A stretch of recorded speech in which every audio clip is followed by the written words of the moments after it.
What's up, everyone? Welcome into episode number 484, where I cannot believe we have NFL football back. I'm super excited. Obviously, that means one thing, and that means previewing week one of Detroit Lions football, which obviously is against the Green Bay Packers, which I'm really excited about because obviously this is a divisional game, but it's also a game that has a lot of hype going into it, and a lot of storylines going into it as well. And one of those big storylines is Micah Parsons getting traded to the Green Bay Packers. Probably one of the biggest headlines of all offseason, just because of one, just the conversation going around of Jerry Jones not really wanting to pay his players, but also really how those negotiations really went between Jerry Jones and Micah Parsons. But then two, this trade happening pretty late heading into the season. Really, we don't know if Micah Parsons is going to play in this game. That's another real question mark of this trade because he's been questionable. He has not been a full participant for the Green Bay Packers. He hasn't been someone that hasn't missed a ton of games, though, so I do expect him to play overall.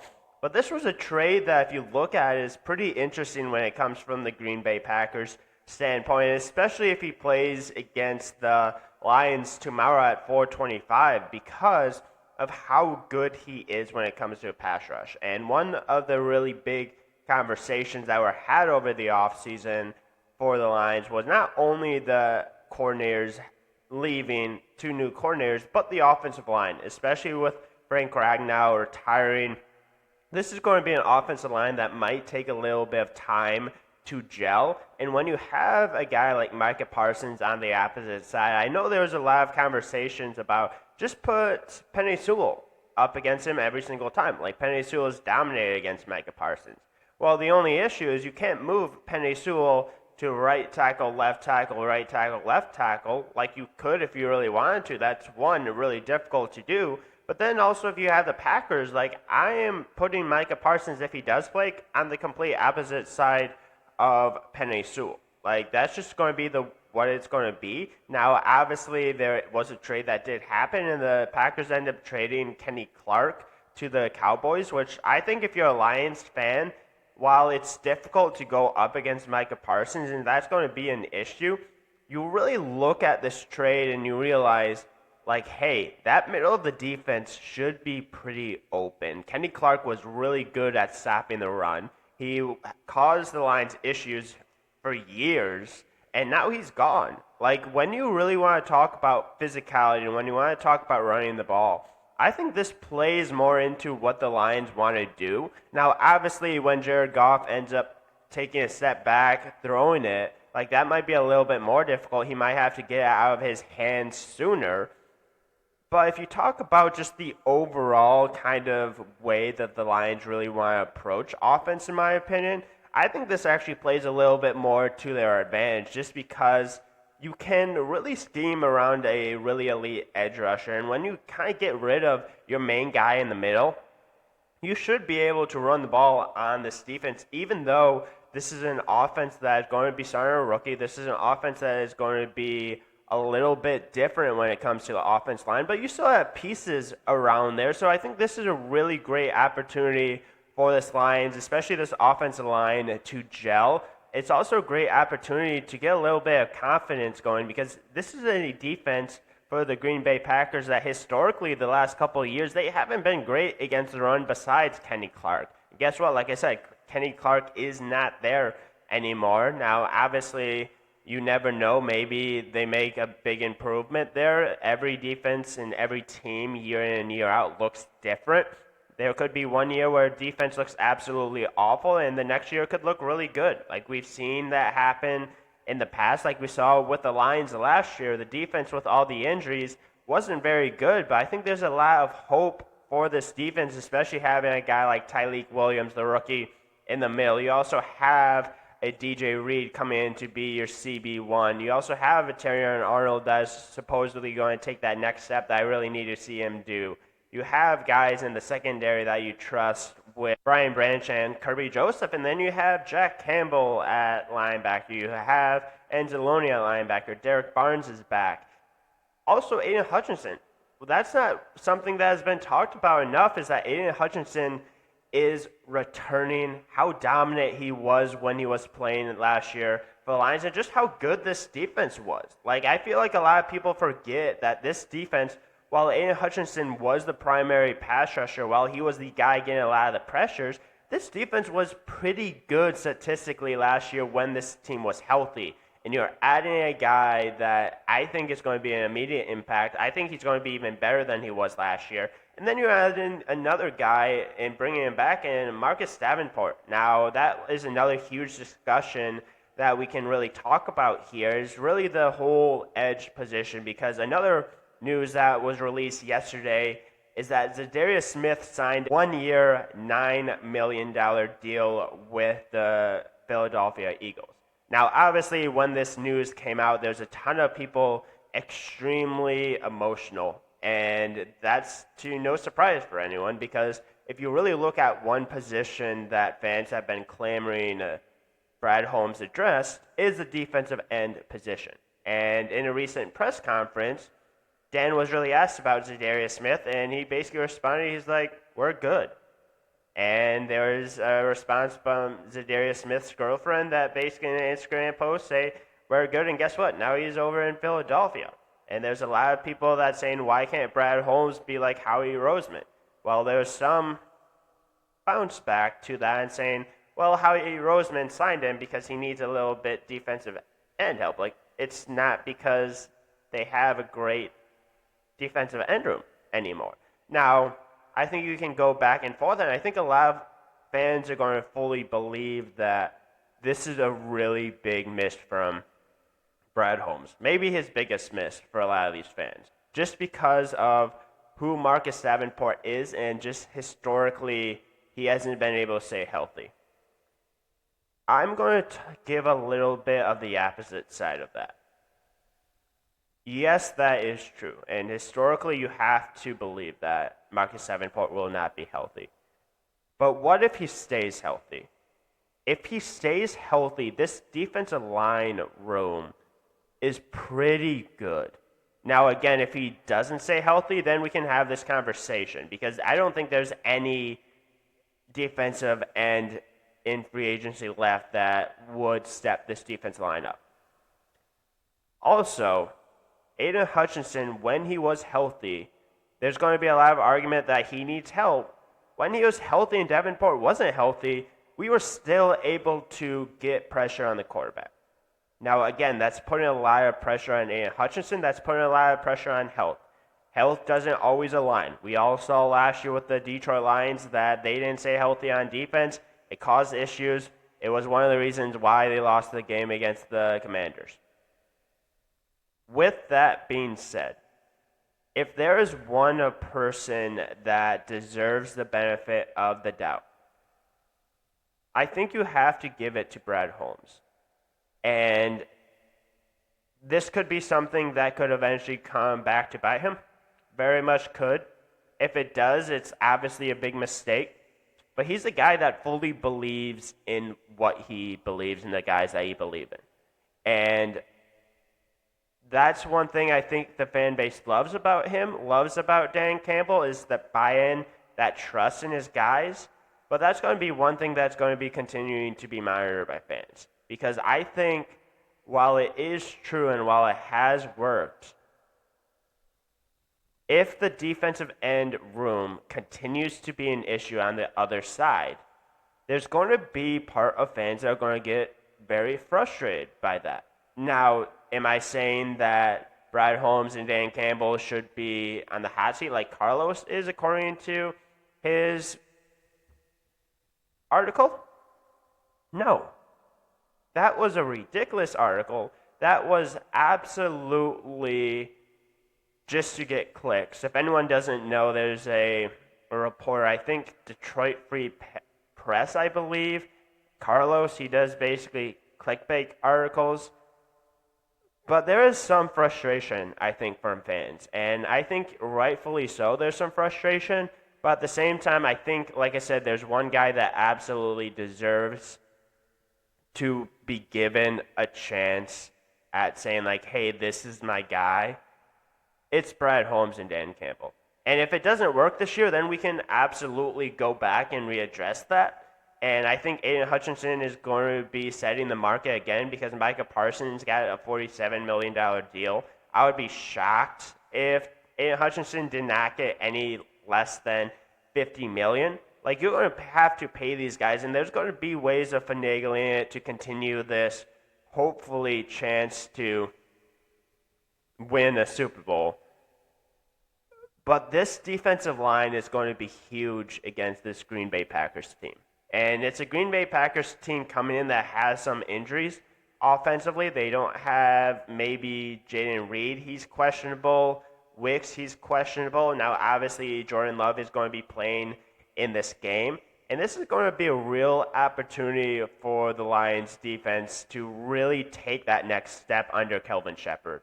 And I think that's the biggest thing I'm going to really be looking for in this game is what is this defense going to look like? What is this pressure going to look like? Because if you allow Jordan Love to have as much time as he needs in the pocket, he's going to be able to find his guys. Like, obviously, if you look at the Packers wide receiver room as a whole, do I think it's the best in the NFC North? No. But do they have playmakers when healthy? Yeah, they do have enough playmakers when healthy. Now, again, I think you're trusting that DJ Reed's going to be that CB1, that Terrion Arnold is going to take that next step, that you have guys like Brian Branch and Kirby Joseph in the back, that they are good enough in pass coverage that they should be fine. But this is an offense from the Packers, especially Jordan Love, that has given the Lions a little bit of an issue from time to time. Now, when it comes to really making the big play, I think this defense for the Lions has taken advantage and have made it at times. But it's truly going to be this defense is going to need to step up and make some plays in this game and really give it back to this offense for the Lions that is going to look a little bit different but have a lot of the same type of pieces because obviously Jared Goff is going to be your starting quarterback. There's no question about that. I've talked about the offensive line for this Lions team. I've talked about the defense for the Packers a little bit. Do I think they're that great in the secondary? They're good. I wouldn't say great is the definition, but like this Packers defense isn't like the best that this Lions team will face. But obviously, with John Moore, the new offensive coordinator, things might look a little bit different. It might take a little bit of time to get going, especially when you have rookie wide receiver and Isaac Tesla playing in his first game. Now, there was a depth chart that was released. It does seem like Khalif Raymond will be the wide receiver 3 for this team going into this game, but it does seem like Isaac Tesla will be making some impact in this game. I think he's going to have to. And then, obviously, you have J-Mo, which is really in a big year, a contract year for him for the most part. You obviously have Amon-Ra St. Brown that has caused Packers issues so many times, and I think he's going to continue to do that. And then, obviously, you have the running backs. You have Jahmyr Gibbs, David Montgomery. I think Jahmyr Gibbs is going to still be involved, and I think he's going to be way more involved this year. And I think he really should be because Jahmyr Gibbs, while I do love David Montgomery, Jahmyr Gibbs is the better running back out of the two. Like, you see the potential. You see just his speed. You see how much of an issue he is when on the field. Like, he needs to have the ball in his hands as much as possible. And if he continues to do that, and I think John Moran is going to continue to address that, I think John Moran is going to continue to put the ball in Jahmyr Gibbs' hands, I think that's going to really help this offense kind of get off to a good start. Now, like I said, I think this offense might get off to a little bit of a rocky start just because it is a new offensive coordinator. These starters really didn't play in preseason, which is something that Dan Campbell really hasn't ever done, which I'm kind of for, in my opinion. But sometimes doing that, it means things starts a little bit slow. And that's why I think part of the game is that the Packers are 1.5-point favorites. Now, it is at Lambeau, which absolutely plays into that. It's also, I think, the Micah Parsons trade as well that's playing a big factor into that as well. And also, there's 2 new coordinators for the Lions. That has been the biggest part of this conversation is that these 2 new coordinators are a big reason why a lot of people are not picking the Lions to win the division. Now, is that saying that the Lions aren't going to do it, or is that saying the Lions are going to miss the playoffs as a whole? Some of these people think so. But I think there's way too much talent for this Lions team. I think with Jared Goff, it's going to have another big year. With this offensive line, that's going to take a little bit of time to get used to. But with the weapons that this team has, I think guys like Isaac Tesla are going to be able to take advantage of opportunities. And I think you have enough weapons in JMO and Amon-Ra St. Brown and Sam Laporta. Offensively, I think you'll be fine as long as you allow Jared Goff to be given it enough time. And I think that's really, truly the biggest question mark in this Packers game is Micah Parsons going to play? Are they going to have enough time? And if he does have enough time, what is this defense going to do? Is this defense going to get snaps? And I think if the Lions play the way that they should, I think the Lions should win this game. And I think it's going to be one thing that you have a lot of people going into it, that you're going to have the Packers being picked as the winner. And I think it might be a little bit of a year where the Lions might be back to a little bit of an underdog. And I think the Lions honestly play a little bit better that way. I think there's a little bit of more hope for this Lions team, especially internally, than maybe in the past years, because they basically said that this is the best Lions roster they've ever had. And they've had to make cuts to some really talented players, to some unrestricted free agents that should have probably made the roster. Now they end up being back for the practice squad, but this is a team that's getting older. And this is a team that has some of these young guys that are another year older than they were last year, which means that these guys are going to have to take a step up. And this is a real opportunity for the Lions to go on the road on Sunday at 4:25 and get a win at Lambeau. And if you do that, I really, truly believe that the noise of the Lions won't be competing for the division, won't win the division, won't be competing for the Super Bowl will end. Now, I think it truly depends on that defense and how they play, where that conversation truly goes. I think if they play extremely well, I think that conversation of being a Super Bowl contender probably comes right back up. If it's a shootout, maybe not so. Maybe there wouldn't be as much belief just because they're saying, hey, that defense just isn't that great anymore. I don't think that's necessarily going to happen. I fully believe that Kelvin Shepard will get this defense ready. I hope that Marcus Davenport will stay healthy. I think Aiden Hutchinson, like I said earlier, will be absolutely spectacular this year. Every time he's come back from a major injury, he's been better than he ever has before, especially at Michigan. And I think he's going to be just great on this defense. And then you also have some rookies that really need to step up in this game. But because of all of that, I'm going to give my prediction. I think the Lions do end up winning this game. I think the Packers overall are a pretty good team with Micah Parsons. Do I think that defense is elite or great by any factor? No. Do I think they added an elite player? Yes. And I think that is going to help them out. But I just don't think it's enough for this game for week one. And if the Lions do end up losing week one, I truly think it is because it's week one, because they're trying to get a little bit of jitters out of the way, a little bit of just the scheme trying to fit in a little bit. But I think if you look on paper, the Lions should absolutely win this game.